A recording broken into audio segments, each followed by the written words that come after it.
E a primeira parte da lição natureza começou na cidade de Itaguaçu muito cedinho. Estava coberta de neblina.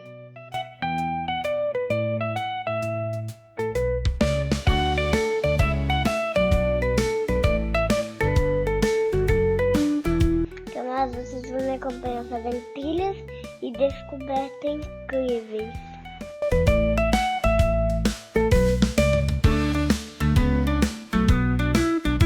Aqui a gente está aqui bem alto, dá pra ver o nome de Itaguaçu lá embaixo. Pode ver a pedra do Barro Preto lá, que é a cidade amarela.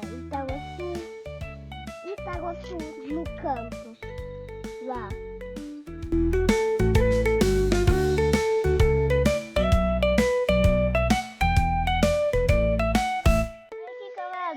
A vista que tem aqui dá pra ver nosso município todo. Não tem como ver a série de Itaguaçu, mas tem como ver a zona rural. Soldada, aquela casa lá era do meu tataravô. Essa aqui é a casa que meu tataravô morava. Agora outra pessoa mora.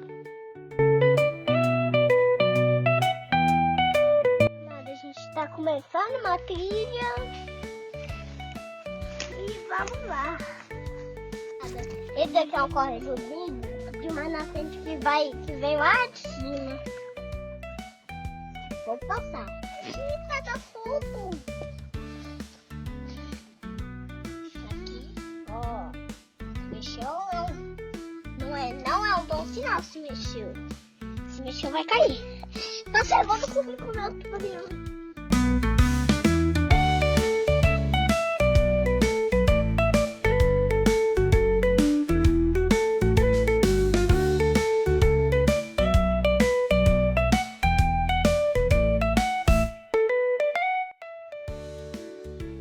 Olha, a pedra nasceu direto da terra. Ó, aqui ela na terra. Pular. Já não tem capacidade. Aqui. Ai. Vai precisando.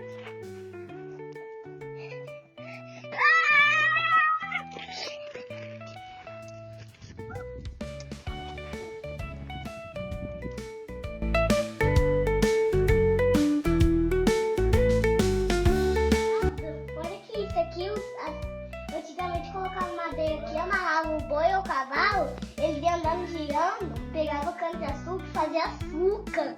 Na casa do meu tataravô aqui, ia girando, aí moía aqui, ó.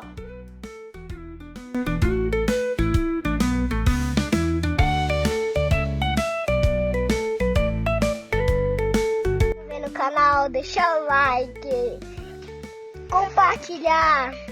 E fui! Nos próximos episódios vai ter mais natureza, trilhas e muito mais.